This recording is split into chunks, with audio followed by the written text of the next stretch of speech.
келесі мәселе ол не сөйтіп мама айтады, сен өзің тауып алдың, ешкім арендаға берейін деп тұрған жоқ, үйді жалға сатайын деп тұрған жоқ. сосын мен ойландым да мамаға айттым, мама, мен бір жерде тұрармын дедім да, жалға тұрсам. Сіз қайда барасыз дедім. сосын бір тынышталды. бірақ көбінесе маған алматыға кетіп қалады. мен жалғыз өзім жаңа жылға тастап ешқандай стол да болмайтын, не болмайтын, көп ұрысатын едік, ұрыссақ сөйлеспей жүре беретінбіз. сөйтіп и мен ойладым да, әпшем бәрібір көрмейді, сөйтті да жасайды өзі деген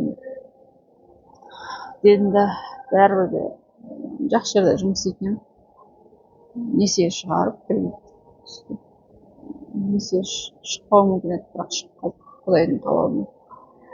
сөйтті да 2017-те жұмыстан шығып астанаға ақшаны жинап, көп емес, бірақ білемін да қанша керек екенін. сөйтіп нартәуекел деп кетемін. сол аллаға шүкір, сол 2017-тен бері қазір тұрып жатырмын. жақсы адамдар жолықты. мен әрдайым мысалы үйде тозақ болғанмен достарым, көрші қыздарым, Мадина, Динара, Жанна, Балкен, Шымкентте Эльвира, Рая, Айгүл, Кесілді, Жаңыл, сосын бүкіл әріптестерім, солардың арқасында мен жынды болып кетпей, негативный ойламай, мен всегда жақсылыққа сенетін адаммын. несібеге сенетін адам. сондықтан соның арқасында бүгінгі отырма аман есен, соған шүкір. сол сөйтіп жақсы адамдар жолығады. сол 2017-те жақсы қыздармен тұрам. сөйтіп былай істеу керек, жарнама бер әлия деп сөйтіп ой өрістен жарнама беріп қойған, мына жақта қоғамдық жұмысқа тұрылған. соның әйтеуір басталып кетті сол ой. сосын бұл жерде жұмыс ауыстыру өте емес екен, категорично бізде сияқты. бұл жерде адам көп жұмыс алып тұрса, ол тәжірибе жинақтайды деген сөз екен. екіншіден айлығы көп, ыңғайлы, комфортный жұмыс іздейді да. сол ол жұмыс жайлы да тоже басқа видео бейне түсуге болады, амандық болса түсіремін. солай болады. сосын 2019-да бірақ пәтер жалдап тұрған кезде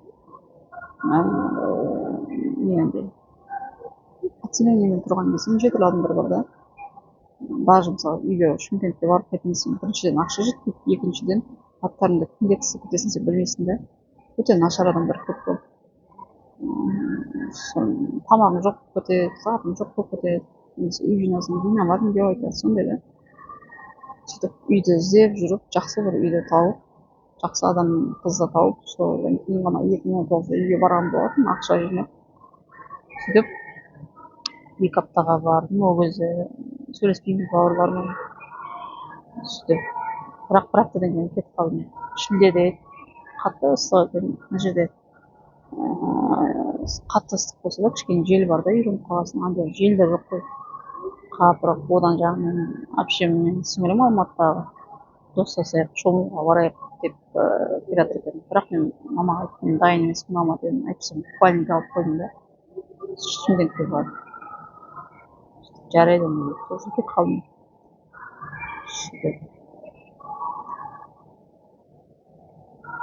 мама айтты да, қайтасың ба Шымкентке деп. мен айттым, жоқ, пока нормально жұмыс істеп жатырмын. не сөйтсем ол айтты, жаңағы 3 бөлмені сатып саған 1 бөлме, маған 1 бөлме алайық та деді. бірақ сатқым келмейді, мына жерде қонақ күтемін, сол сендер күйеуге шықсаңдар деп түсті. жарайды дедім, сатпаймыз, тем более ана әпшем келіп мені сыйған болып сатып жіберіпті, мені өлтірмесе керек емес маған дедім. и Шымкентте тұрғым келмейді мен дедім. біреуді аттап басынан аттап істей алмаймын да мен ше.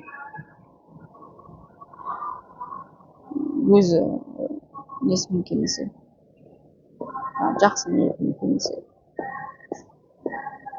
ұрысып төбелесіп қырылысып зачем. Сөйтіп 2020-да мама ракпен ауырып қалады. Кофе шеккен. Ана жұмыста істеп жүріп дұрыс тамақ жемеген, әдетте пирожки жей салып асығыс жеп, туырған жеген приступ ұстап сондай. Сөйтіп кішкентай себебім Шымкенттегі дер кезінде көмек беріп скорый шақырып операция жасады, бірақ ол операция дұрыс емес болған екен, бірақ аман алып қалыпты екен. Сонымен мен оны естіп жылаймын, жұмыс істей алмайсың, қалай деп.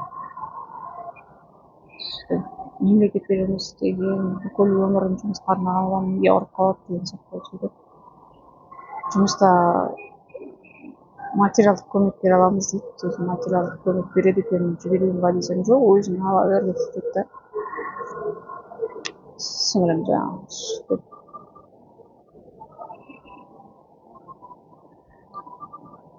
мен Алматыға маманы апарған кезде сіңілім қараймын десе де әпшем жоқ, алып кетеді маманы ше Алматы. Сөйтіп бір аптадан кейін келіп қарашы, уақытым жоқ, қарай алмай жатырмын деп сөйтіп шақырды сіңілім. Сонымен мен де барам, бір күнге барам, бірақ сөйтіп келдің ғой деп тұрған жоқ. Бұрындағыдай бір ана робот служанка секілді отношение көрдім мен барған кезде. Бәрін жағдайлар бар. Мысалы ешкімнің мекен-жайын білмеймін, мысалы сіңілімнің де әпшемнің де Шымкенттегісінің де мекен-жайын білмеймін, араласпайды. Мама сосын не болады, сіңілім ренжитсем бармадым, мамаға қарамадым. Маған айта береді, қарайсың ба. Сосын жоқ, бәрін тастап кел, сенсіз болмайды десем де, неғылым бар. Енді мен қарадым ғой дедім да, енді сендер қарасаңдаршы деп ше.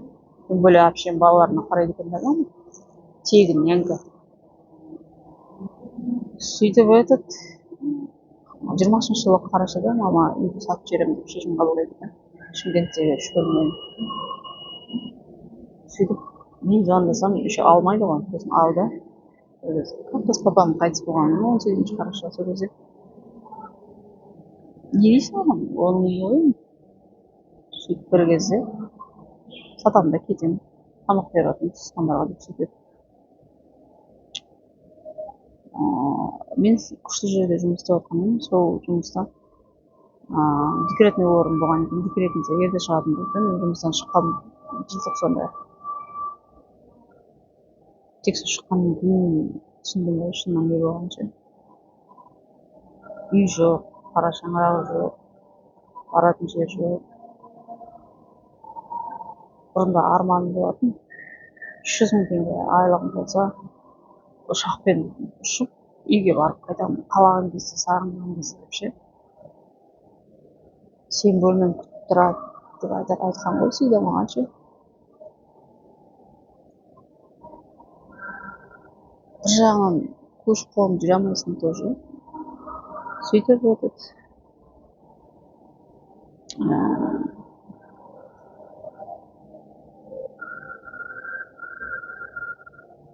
кейін жұмыста істеп жүрген кезде әлі маған айтады, сенсіз сатамайды ғой әлі деп та, сен баласысың, сен рұқсатың керек деп ше.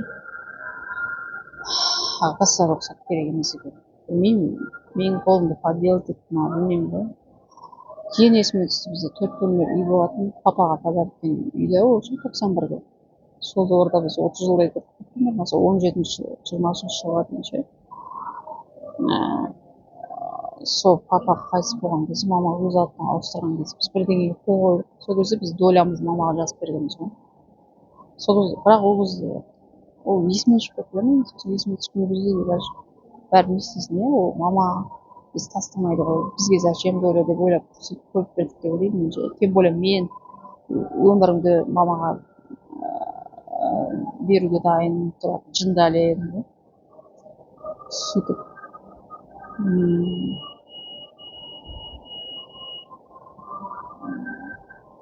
сөйтүп проблемасыз сатышып сөйтүп бирок мен сол көктемге таман уже депрессия болом 2020-жылы не істей аламын депчи жылап звондайм, вообще айтат мага звондама, сенімен сөйлесетін уақытым жоқ, мен ипотекам бар, бала шағам бар деп айтат. Мен айтамын, мен де сөйтіп жүргім келеді деймін да. Кел да мамаға қара дейді. Предательство ғой менде. Ужас, масқара. Қалай өзім туған мамаң біреу сен үшін дауыс беріп алияшы деп айтпағанша. Мен бұрында далада жүрмін деп көп айтатын тұғым, бірақ құдай кешірсін сол сөзімді. Далада емеспін. Мен қазір пәтер жалдап тұрсам да әйтеуір үйім бар. Қалай болсам да деп жүріп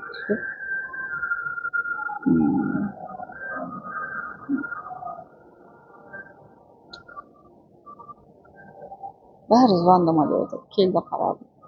Сосын мен ауылмен ұрсам, всегда мамаға да папаға да сіз деп сөйлейтін, сен деп сөйлеп оққа түптім. Сөйтіп айтамын, қалай ол деймін. Жаңағы жарайды біз қол қойып беріппіз деймін да. Неге мен олай істедім? Неге мен сізге барып қарау? Мен де қартайып жатырмын ғой дедім. Мен қашан сонда бала үшін алатынмын? Өлгенше сіздің қасыңызда өмір сүріп, пенсияға шыққанша сонда кімге керек боламын? Робот Алия керек пе просто мамаға қарайды? Жетерден мен өз уақытымды бағалаймын дедім. Әрине, ата-ана балаға ештеңе қарыз емес та. Дейді да, бірақ қазақтан ондай жоқ деп ойлаймын.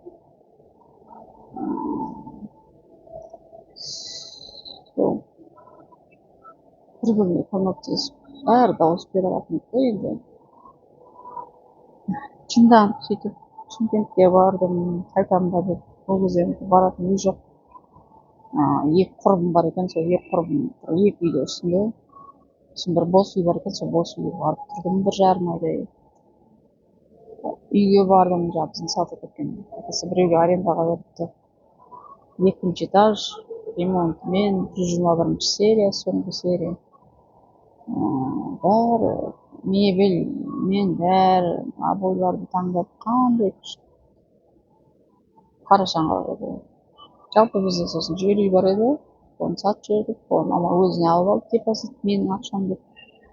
Ана 4 бөлмелі кезінде папаға мен болмасам бермес еді деп, сосын айтамын да, сен 4 бала шағаң тумасаңдар, оны вообще бермес еді, балаларға болады беріп отыр, бізге болады дедім да.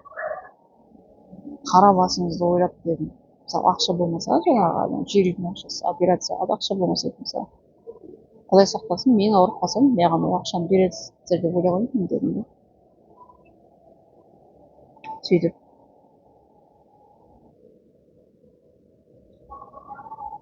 жынданып ұрысып, саған керек ақша, мен керек емес, деп сөйтіп. Ана 3 менің бауырым эгоист та. Өз қалаларына барып, шетелге барып, күйеуге шығып, жағдайларын жасап, үйлерін алып, сөйткен ғой. Мен ойлайтын тұғым, кого они такие деп, оказывается, мама сондай екен да. Эгоист, өзін ғана ойлап қалған шығар. Или олар врач болғаннан кейін қарайды, мәжбүрмін солардың қасына тұруға дедім ма, білмеймін ғой.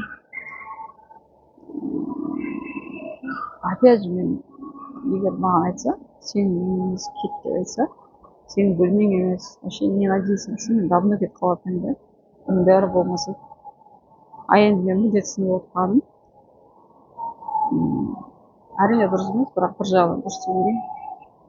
Айту керек еді, вообще дәмеленді. Олар маған қалайтты. Маманың қасына отыр, жаңағы сен бөлмең, бірден кел деп, сосын сіңілім жақын қазындаған, туған сен ешкім кісен деп ұстаған жоқ дейді. Да, конечно. Мен кетейін деген кезде ойбай соседтер не дейді, туысқандар не дейді бармайсың деп сумкамды ұстап тұрған жоқ па сіңілім кішкентай мама екеуі сосед не дейді деп бала туған жоқпын мен мысалы бір емес екі аборт болып мама ұялмасын деп соны қиған жоқпын қалдырса деген тұғым бірақ мен білемін ғой өзім істемей жатқан кезде бала қайтадан қалады мен де шетелге барып келейін дедім сосын кейін барып уақытым болса қараймын деп сосын аузына қарап сөйле деп қояды асиясымен сөйлемеймін деп мен ешкімнің ештеңесін тартып алған жоқпын десем мама тартып алу керек дедім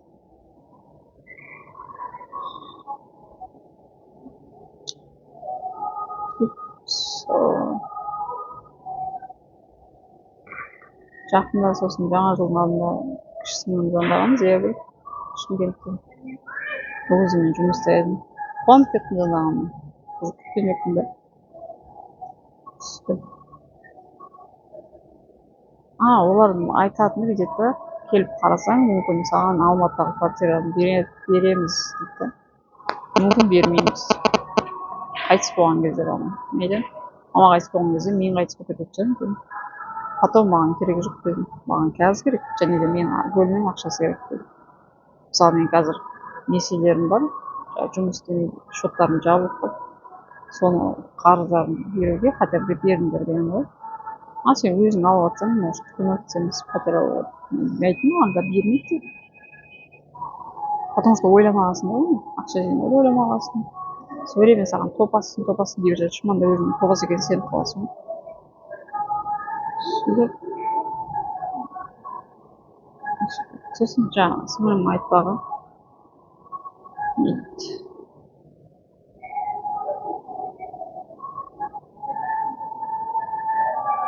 мен айттым жұмыстамын дедім де жылап отыр екен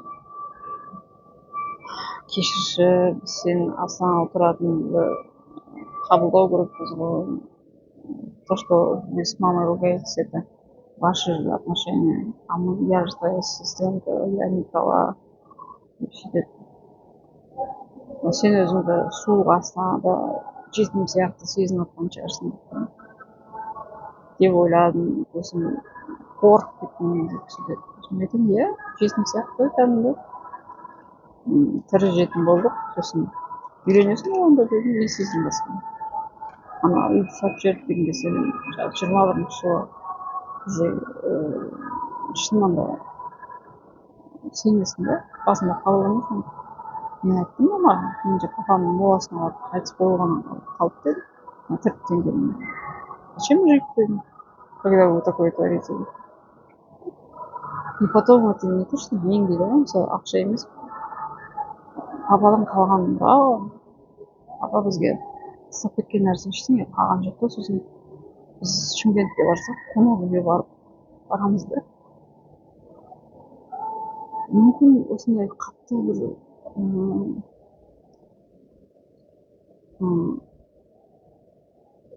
жағдай болмаса қимылдамайсың ба үйде туысқандардың арасында осындай болған деп ойламайсың ғой ше но это дает огромный рывок иә өйткені не береді жаңағы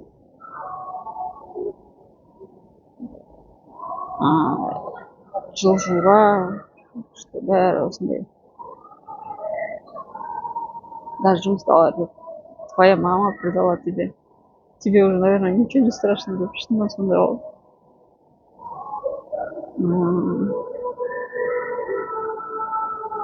сөйтіп жаңағы сіңілімнің қоңырауына келетін болса екеуміз сөйлесеміз да мен айтамын мен жұмыстамын қазір саған звонмай шықпаймын біреудің үйде жаңағы репетитор едім сөйтіп автобусқа номердің орнына 2 сағат жаяу жүремін да сонымен сөйлесеміз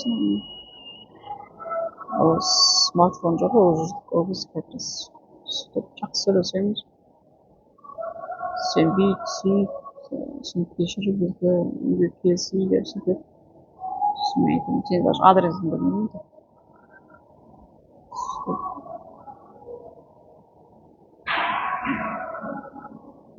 нормально сөйлескен боламыз да болдық та сосын бір кезде мен инстаграмнан ноутбуктен шығам видеомен сөйтіп сол кезде үш бала шағасын ойлаймын, бірінші қызын танимын, сағынып жүресің сені. Сосын кейінгі қызы оны көрмеген да, сөйтіп не жаңалық деп сұрай берген кезде осындай маған ақша керек деп сөйткен кезде менде жоқ, айтып сен беретін едім, мамадан тұрайық та деп сөйтпейтін, одан ұят шығар дедім. Жоқ, нормально, айтып көрейін ба деп. Мен ойлаймын, бірақ мамаға айтты, сосын ол звондады депті. Сөйтіп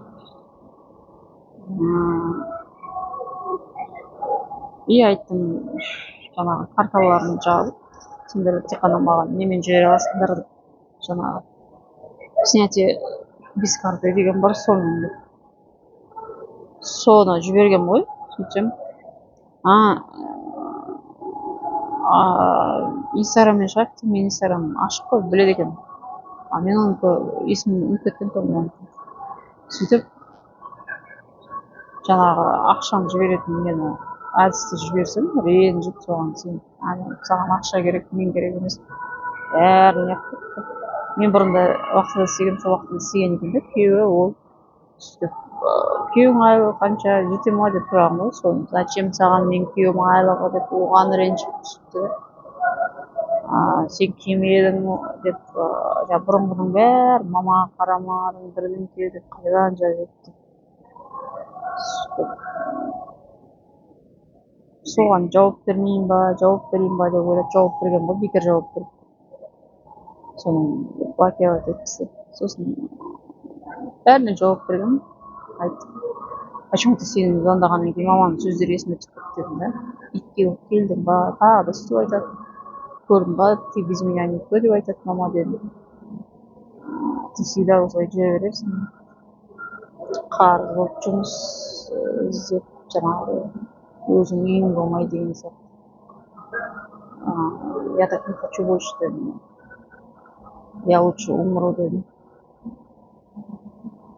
Неге там Жамидің қасында тұрмадым, пробкада тұрғым келмейді дедім. Или Асия жаңағы звондамадым, бәрін ұмытайық та деп айтасыңдар да, қалай ұмытасың, ұмыта алмайсың ғой дедім. Факт жүзінде тең емеспіз ғой дедім. Айтқым келген маған бірінші мен долямның ақшасын жібердім, ол доляны да білмейтін ғой, доля деген бар екен деп. Сондықтан айтқан жоқпын, бірақ соны егер жағдайың тең болса, онда өйтіп әңгімелесуге болады да.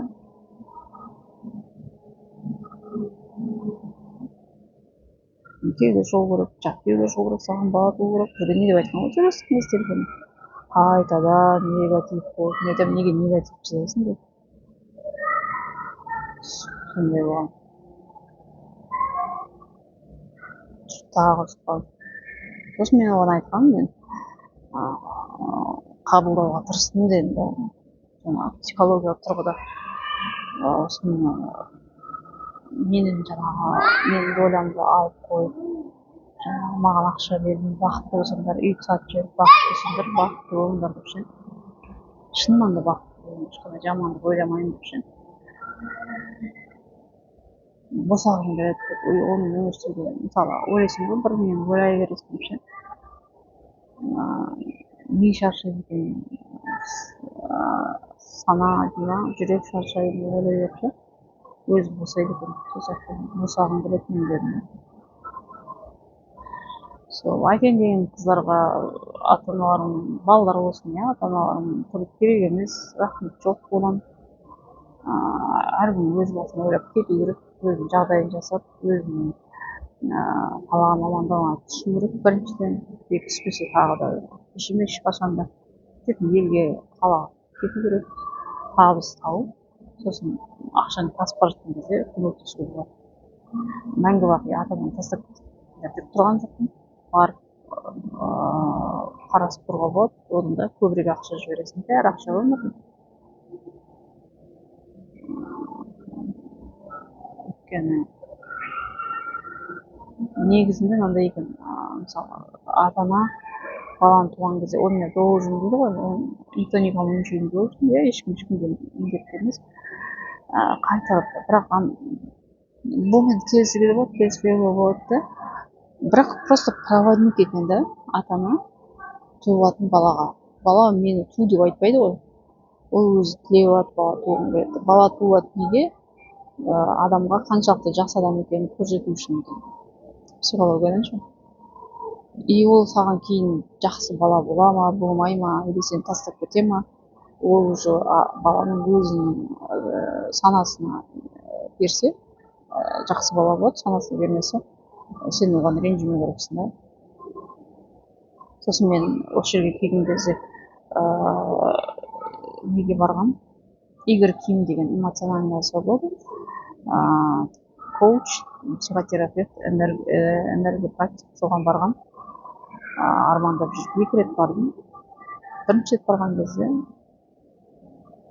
ол жаңағы барған кезде демалып тұрасың да, и дене басып, көзді, денедегі точкаларды басып, сен даже арқаңа ұрып сөйтіп, сосын құшақтап, жаңағы қайтадан өмірге деген махаббатты қондырады деген ше.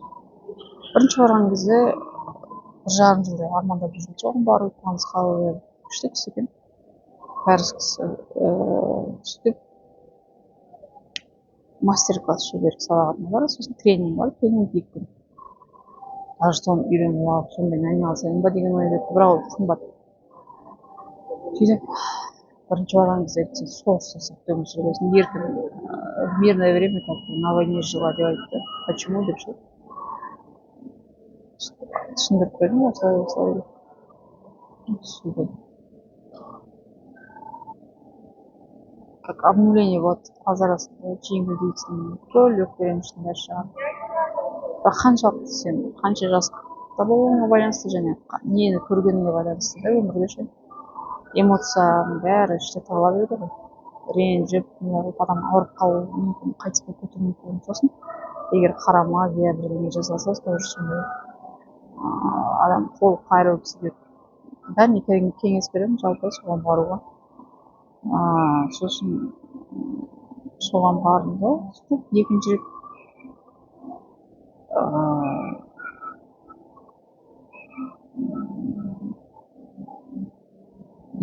барған кезде жаңағы квартираға сатып жүрген кезде бардым ғой, 2021-де ма. Ол кезде ұрды мен арқамнан кәдімгідей отпустите эту квартиру деп жаңа үйді жібер, өзің аламайсың ба, не ала аласың ғой, 1 жылда ақша жинап. Мен айтамын да, менде қарыздарым көп, аламаймын, ала аласың деп ұрды. Тағы да жеңілдеп қалдық. Сосын бала туу керек саған, қартайып барасың деп сөйтті да, жасың келіп жатыр деп ше. Сондай болған. Сосын 20-ші жылы ақша бойынша марафонға қатыстым. Ақбота Ануарбек, бұрында Аюпалатон. Ол да күшті нәрсе екен. Кеңес беремін оған да, қатысуларыңызға. Ол жерде неге менде ақша жиналмайды, неге ақша темасы тақырыбы менде өте өзекті шешілмейтін деп, қарыздар неге шешілмейді деп, соны не алдым да. Қарыз деген, кредит деген не екен жаңағы. Егер сен біреуге дәлелдегің келсе, мен дәлелдегім келді ғой, мамаға, әпшеме, сіңліме, адаммен тұрамын деп ше. Сен дәлелдегің келген тырысқан сайын сен наоборот қарыз кете бересің да. Сондықтан ешкімге ешнәрсені дәлелдеудің керек емес бұл өмірде. Өйткені сен бәрібір жаман болсаң жаман болып қаласың. По-любому бірдеңе тауып алады, сен ең өмірдегі жаман адам боласың. Сондықтан керек емес дәлелдеудің. Сөйтіп соған бардым, сөйтіп тізім жасау керек екен, кімге сен қарызсың, кім саған қарыз. Сөйтіп қайта келісу деген бар екен, қайта сөйлесесің да, банк болсын, адамдар болсын, мынандай күні қайтарамын деп сол кезде не ашылады екен, жаңағы канал ақшаның ше, әйтпесем келмейді екен. Сосын тағы да не, егер туысқандарыңмен, ата-анаңмен сен дос болмасаң, осы жағдайында болсаң, оған да сен қарыз боласың деп табыс келген. Мен жағдайында мүмкін емес нәрсе деп ойлаймын. мен уже күдеріміздің біз дос іспейміз деп ойлаймын. жаңағы мама қайтыс болса біз кімге керекпіз деп, біз уже ешкімге керек емеспін ғой. сондықтан да маған да керек емес, егер мен керек емес болса. сонымен әпшем баласының қарасай саған ақша береді дейді маған сенен. Әсия. сосын мен айттым, оның ақшасы керек емес, мен балаларына қарамаймын дедім. сөйтіп не егер сен нең ашық болса, блок жоқ болса, мысалы сен бір ақшаны загадать етсең, армандасаң, сол ақша ертең саған түседі. менде ондай болған жоқ, потому что маған айтады, сен бірінші қатыстырсың бұндай неге марафонға, сосын сенікі болған жоқ дейді. ол ашықтыққа байланысты. значит менде блок бар ақша менде. мысалы ақша деген проблема, ақша болса ішіп алады, қол көтеру болады деген сияқты. может сондай ма, лучше чтобы денег не было вообще дейді ғой, сол сияқты. мүлдем ақша болмаса, сондай ма білмеймін ғой. сөйтіп болған жоқ. сосын армандау соны үйреткен, соған қатыстым. сондықтан да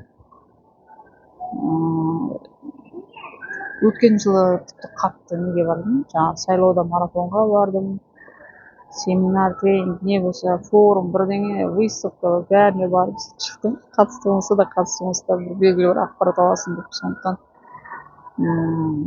өзім сондай жақсы көремін қатысқанды. тез шаршап қаламын, бірақ барғанды ұнатамын, сосын бөліскенді ұнатамын. өзім жасамасам да, өзім қолымнан келмесе де басқалар жасасын, естісін, білсін деп әрдайым отырамын. бірақ өзіме ұнайтын нәрсені ғана тартамын да. сондықтан да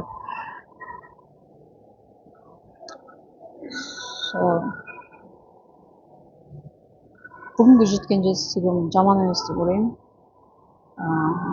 қорықпай армандау керек, ұялмау керек.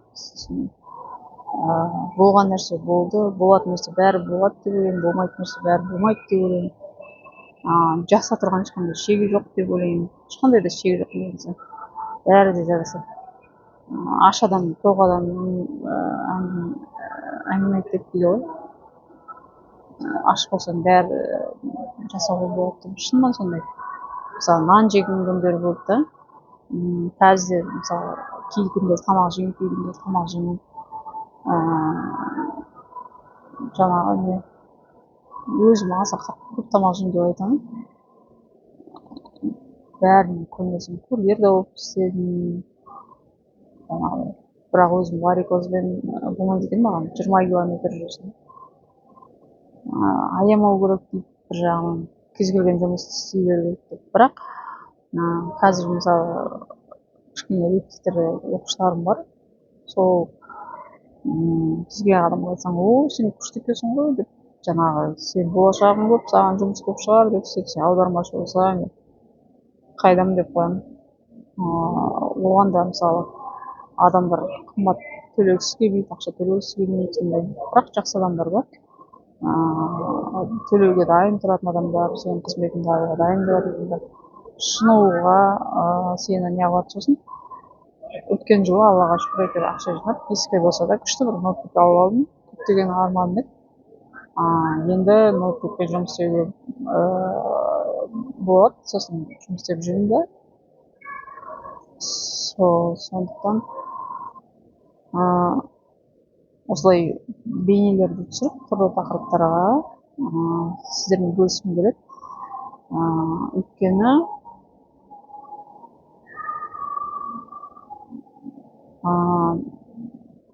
қазір негізі ұят жоқ, әсіресе астанада ше.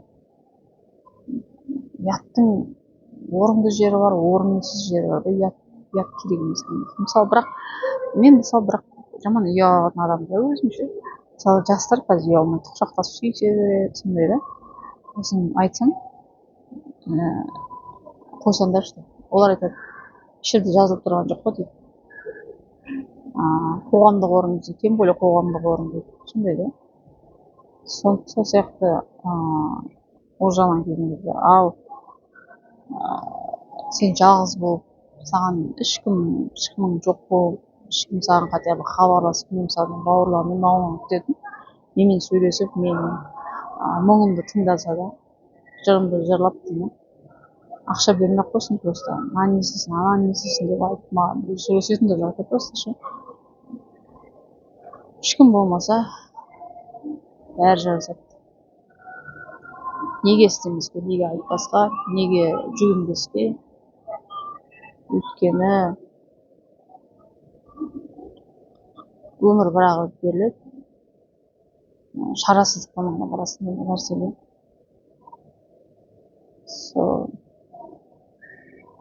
Жаңағы алаяқтарға да алдандым, мысалы каспийде. Неге алданасың? Өйткені өзіңнің ақшаң болса, болған сенде жоспар жоқ, а сенің ақшаң, өз ақшаңа жоспар жоқ болса, басқа адамның жоспары бар дейді ғой, сол сияқты. Әрдайым жоспар болу керек.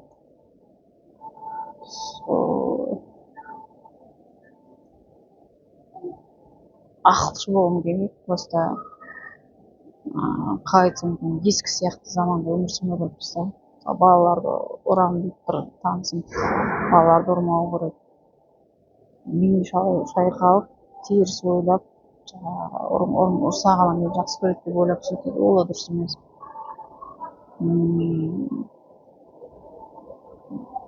Сондай, сондықтан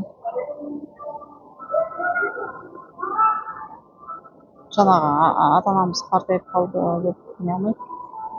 Біз де қартаямыз, біздің де өміріміз мәңгі емес қой. Өзіңнің жасыңа келіп, жаңағы пенсияға жетсең жарайды, а жетпей қаншама жас адамдар кетіп отыр ғой, сондықтан да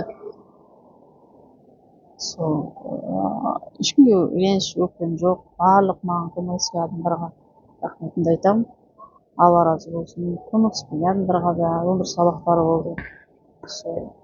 Қабылдаймын.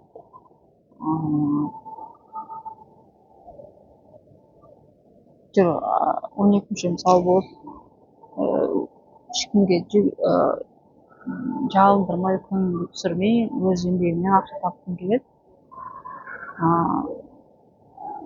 Жаңағы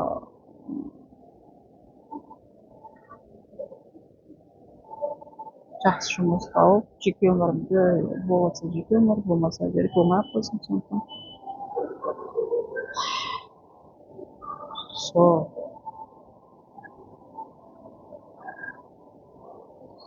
Бізде қызды сыйлайық, қазақтың қыздарын әсіресе.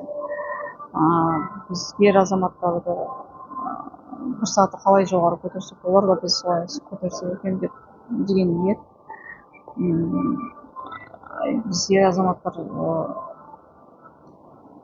жұмыс істесе де, істемесе де, ақша тапса да таппаса да, сосын ананы киесің, мынаны кимейсің, жұмыс істейсің, істемейсің десе де, қол көтерсе де бәріне мақұл деп үйді жинап, балаларға қарап сөйтіп отырады ғой, мысалы.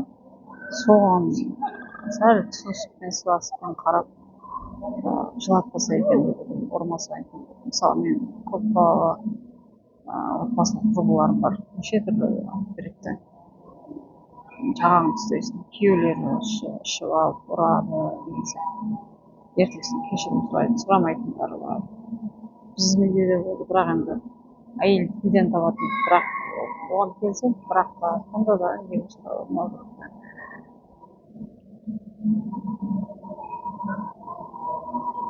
Біз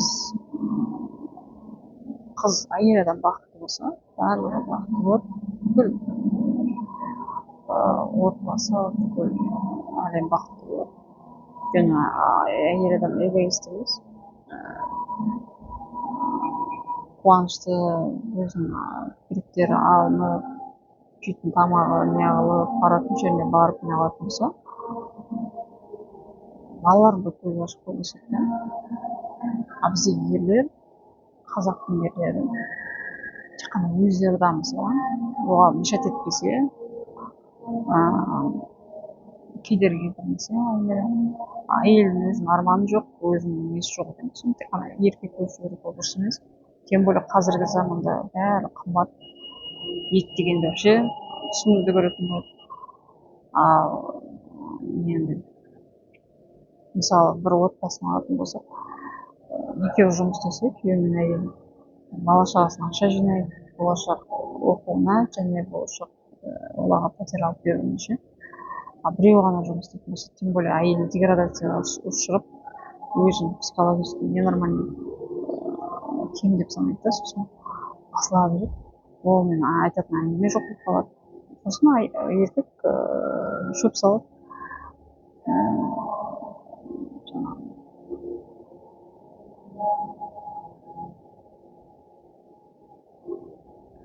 сосын андай еркектер бар, жұмысына бала ажыраспайды, әйелді ұстап отырып еркіндік бермейді да. Ужас, масқара.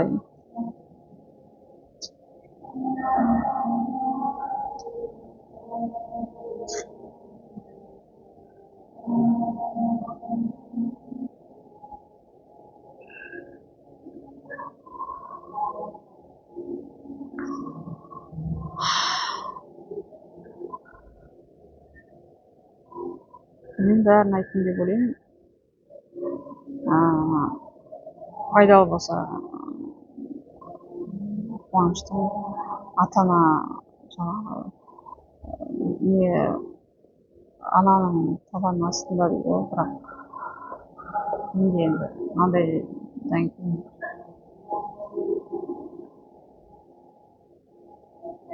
кейін папам тірі болса үйді сатқызбас еді. Папам тірі болса мені қорғайтын. Всегда мені жақтайтын тұғын, мен оған ұқсайтын жалғыз қызбын.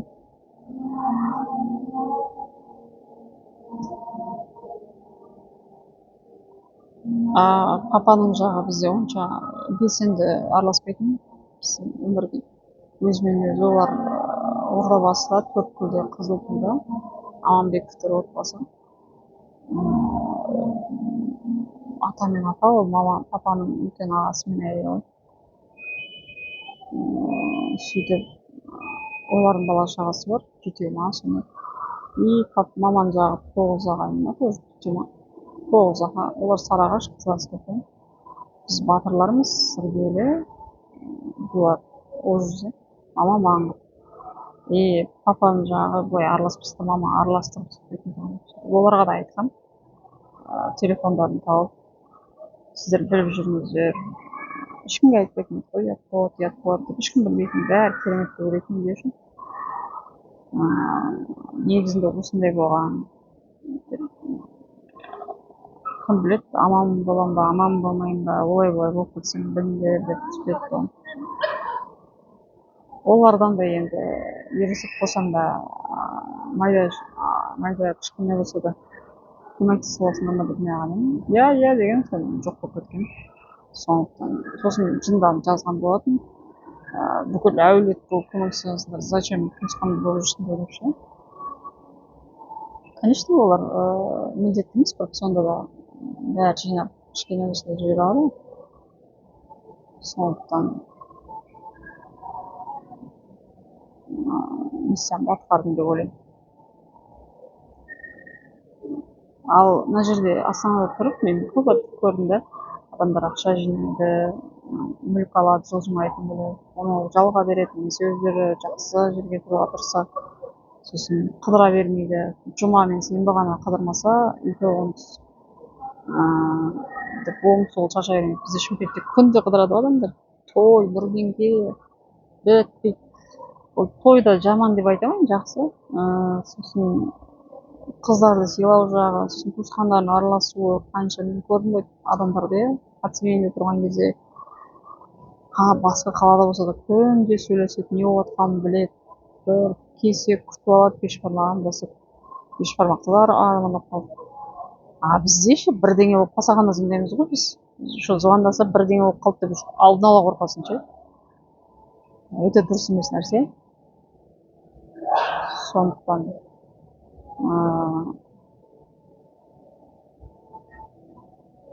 бауырмал да.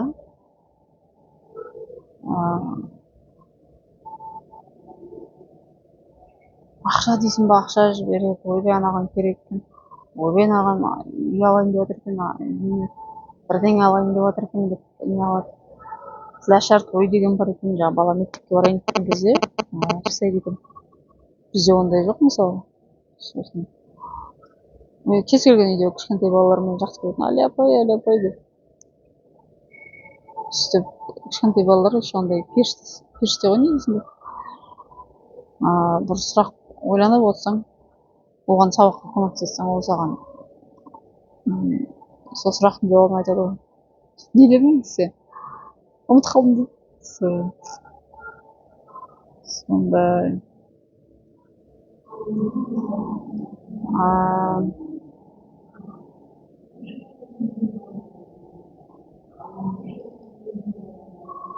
Соттамаңыздар, сөкпеңіздер деп сұраймын.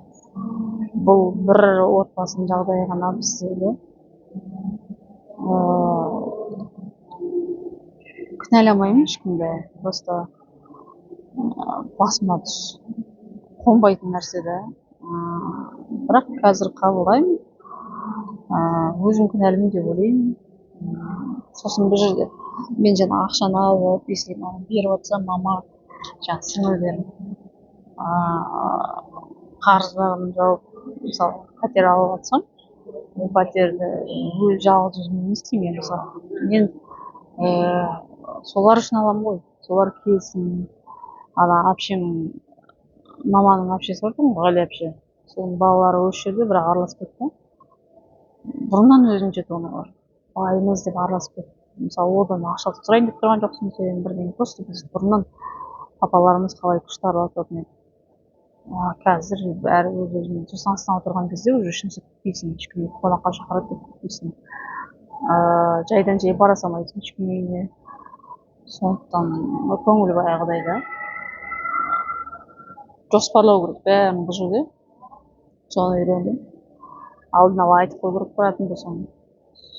Содан кейін кешікпеу керек деген сияқты. Мен кешіге беретінмін.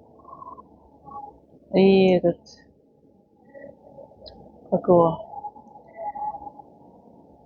мен арманым всегда Алматыға, маманы Шымкенттен машинамен алып жүру, жаяу бармасын еш жерге деп, жұмысқа жаяу барып, жаяу келеді. Тойға барса да жаяу барып, жаяу келетін. Жылап қайтатын. Сөйтіп, жаңағы телевидениеде диктор болып істесе, дауысы түрі бар ғой деп сөйтетін. Ол да болған жоқ. Тағы шығып кетесің сен, соны үйреніп жатсың ба, үйрене алмайсың деп сөйтіп. Ал жанындағы адам айта берсе, сол болады негізінде ше. Сөйтіп, Астанада командировкаға келеді мама. Астанада тоже бір үй болса, күшті ғой, бәрі тік тұрса деп ше. Бізде өзінше болсақ, туысқандар арасында кім бай, сол адам ғой негізінде ше.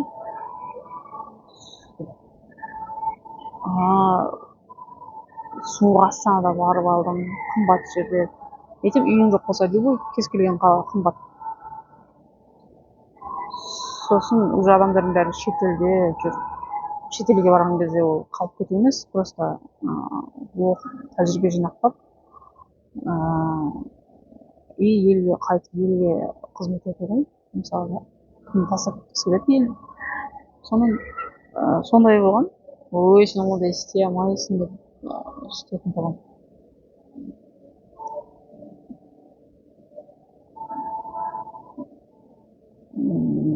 Жаңағы өмірдің соңына келсең сараптайсың ғой сен де. Қазір баға тұрсам ол қаншаға келеді, не жетістікке жеттім, жаңағы жұмыс істеймін деген, жұмысты да қатырған жоқпын деген ойлайсың. Отбасын да қатырған жоқпын. Одан еще сен ажырасқанды естісе, жігіттерді пайдаланып қалуы, бір кездесіп қалады сен. Қыз істей алмайды.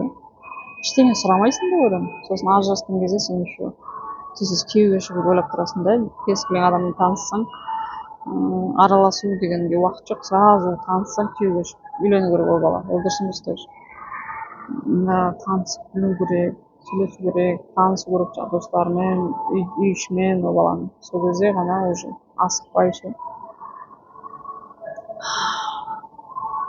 Шықпай жүргенін көріп, мама тағы да болады, сен ешкім алмайды, шалға тие сал деп тағы айтады, сондай да.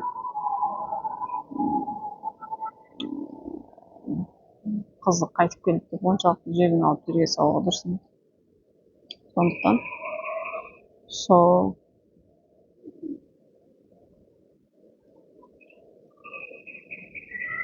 сосын немен айналысу бойынша енді бірнеше жерде жұмыс істейсің ғой. жұмыс істеуге бермейді ғой. Айлық аз солай сені шығарып жүруге дайын болады почему-то. Мінезің жаман деп айтады. Мінез жаман болатындай мен шыдамды адаммын да.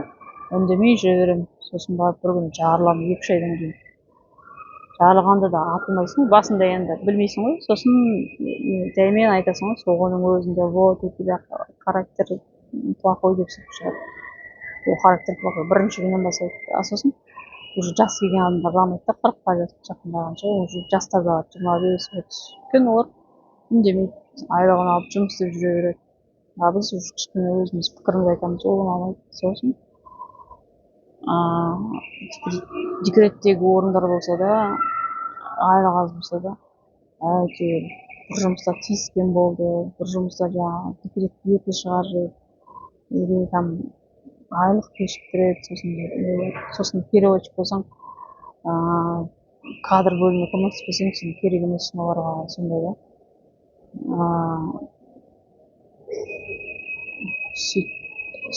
Сондықтан и жалпы осы жасқа келіп аз емес бұрында ойлайтынмын 40-та бір шал апа шығар, ондай емеспін. И осы өмірге уақытқа жинақтаған тәжірибемен бөлісу керек екен адам, иә, үйретіп кету керек екен. Ана Роберт Шарма ма әйтеуір соның кітабы бар ғой, кто захочет когда-то умрешь. Сен қайтыс болған кезде кім жүреді деген, сол кезде жазған екен да. Тек қана сенің туысқандарың, достарың жыламау керек екен. Сен қайтыс болғанда бүкіл жаңағы сен өз біліміңмен бөліскен адамдар да жылау керек екен. Енді жылау болған кезде біреуді ренжіту, қайғырту емес қой. Просто осындай адам болған еді, осы маған үйретіп кеткен еді деп сол бір адамға пайдаң тисе, ең болмаса сонда сен бекер өмір сүрмейсің да. Біреуді ренжіп, не қылып уақыт өткізу дұрыс емес. Әрине ол оңай емес, қазір осының бәрін айту. Жинап. То телефон болмады, дұрыстап түсіретін. То уақыт болған жоқ, то негативте бір андай шаршап жүресің. То тамақ жоқ, то ақшың жоқ, сондай жүресің ғой, бірақ құдайдың түспейсің. Тілім жазып болса, білмей істеген күнәм болса деп күнде айтамын. Сондықтан шүкір, бәріне шүкір. Мен бір пайдам тисе, өзімнің жаңағы біліммен өте қуанамын. Сондықтан да сол барлықтарыңызға жақсылық тілеймін. Ешқандай ешкімге ренжімеңіздер, өздеріңізді ойлаңыздар. Табыстарыңыз мол болсын әрқашан, дендеріңіз сау болсын, ұзақ өмір сүріңіздер. Мені тыңдағандарыңызға рахмет, уақыт бөліп. Бүгін күшті күн, осындай әдемі телефонда, әдемі локацияда, бұл Мегасуйка Астана. Менің ең жақсы көретін жерім, және сол жақ жағалау левыйға келсең өмір сүргің келіп кетеді. Күшті үйлерде, сондай күшті үйлерде өмір сүріңіздер. Саяхаттап, ел көріп, жер көріп, сүйікті істеріңізбен айналысыңыздар. Сосын шек жоқ, ешқандай да жаңағы қартайдым, пенсияға келдім деп бытқамай ешқашан да. Миды тек қана позитивті ойлап үйрету керек, сол кезде позитив нәрсе болады. Сол сөйтіп бұл да өтеді деп айтады ғой. Сол өтеді нәрсе. Таңдарыңызда тек қана позитивті, ашық жарқын, жамандық ойламайтын, шынайы адамдар болсын. Өзі Құдай көрсетеді, мен білгенім, байқағаным, өзі Құдай реттеп не қылады. Мысалы, қанша біреуге адамға айтасың ғой, бүйт сөйтті болыс демесе, ол значит уақыт келген жоқ. Уақыт келгенде адам өзі түсінеді. Сосын бір дос кетіп қалып қайтадан келсе, оны қабылдау керек. Бірақ сен білесің ба қандай адам екенін. Кетіп қалса, уже Құдай сені қорғап тұр дейді. Бір жаққа кешігіп барсақ та, Құдай бізді қорғап тұр дейді ғой. Сондықтан мен қазір тағдырға сенетін болдым, тағдыр шынында бар, бұйырған кетті. Бұйырмаған жетпейді дей ма, сол сияқты. Махаббатқа сену керек, шынымен де махаббат бар бұл әлемде. Сіз үшін таласатын, сіз үшін өлетін, сізді алақанда салатын адам болсын әрқашан қасыңызда. Не андай мен жалпы сондай отбасылар көрсем күшті. Балалар бақытты болсын, балаларды ұрмаңыздар. Балалар тек күліп жүрсін, сабақтарын жақсы оқысын. Оларға да жаңағы үйде ұстамай, мейлінше шетелде оқытып, немесе бөлек шығаруға тырысу керек. Сонда энергетика позитивті болады, сосын бала да өзінің балаларына соны үйретеді. Бұрынғы заман сияқты өмір сүру дұрыс емес. Бәрін бір өз ережесі болу керек, әр баланың өз үйінде. Әр әйел өзінің кухнясында бастық болу керек деген сияқты ғой. Ас үй бөлмесінде сол қыз баласын әсіресе жаңағы айтады ғой, қыздар шетелге шығып кетеді ерлерге. Неге? Өйткені бізде қазақтың жігіттері қазақтың қыздарын зорлап сыйламай сөйткен, сосын бізді бір жаққа апармайды, сыйлық бермейді. Ол сыйлық бергенде жаңағы ақша кетіру деп ойлайды. Ол дұрыс емес, ол қате ой. Мысалы біреуге сыйлық бергенде сен де риза боласың да, и ол да риза болады. Сондай сол үшін басқаға шығады, жақсы өмір сүргісі келеді, жаңағы онда тұрған ештеңе жоқ. Сондықтан да айта берсем көп, осылай күшті өмір сүрейік, бәрі болсын. Өзім шынайы адам, бірақ менде де кемшіліктер бар. Шылап жүріп жарылатын кезім бар. Бірақ сол жарылған адам жақсы дейді ғой, ішінде сақтамай, не ойлап тұрғанын білмей. Және де әр қыз бақытты болуға лайықты, әр адам бақытты болуға лайықты. Өз сүйіктің үшін бәріне бар. Сол қыз үшін күресуге болады, күресу де керек, өйткені ол қайталанбас махаббат. Сосын егер де жаңағы мысалы мүлік үшін жалпы ажырасып жатсаңыздар, біреумен или қоштасып айырылысып немесе онда өкінбеу керек, өмір жалғасады. Жаңағы ешь молись люби деген кино бар ғой, Джулия Робертсон сонда айтады ғой, сердце опять разобьется деп. Жүрек қайтадан сенеді, қайтадан ғашық болады, өмір заңдылығы бәрі өтіп кетеді.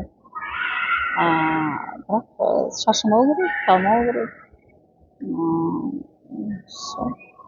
Егер ұнамайтын болса кету керек, ұнайтын болса қалу керек, сөйлесу керек, диалог болу керек. Әйел мен еркектің арасында бізде диалог жоқ. Роза Шырбаева ханым өте ұнайды маған, соны айтқандарымен келісемін. Сол барлық жағынан әйел үйде отыр деп жұмыс істемейді деп ойласа, ол жұмыс істейді. Еркек жұмыстан келіп сөйлесу керек. Сонда ғана бір нәрсе болады, өсу болады. Сол аман болайық. Осындай видео көп болсын, тек қана жеке өмір бойынша емес, жұмыс бойынша, жаңағы бір мәселелер бойынша түсіруге нәсіп етсін Алла тағала. Сол 2 күннен бақытын берсін сіздерге. Тек дастархандарыңыз жақсылыққа жайылсын, үйде тамақ, нан всегда болсын. Сол счеттарыңыз бәрі ашылсын, карточкаларыңыз, ешкім сізді алдамасын. Алдасаңыз ештеңе істемейді. Бірдеңе мәселе болса, проблема бәрі шешіледі. Зато сабақ болады, бірақ қымбат сабақ болады да. Сол, давайте.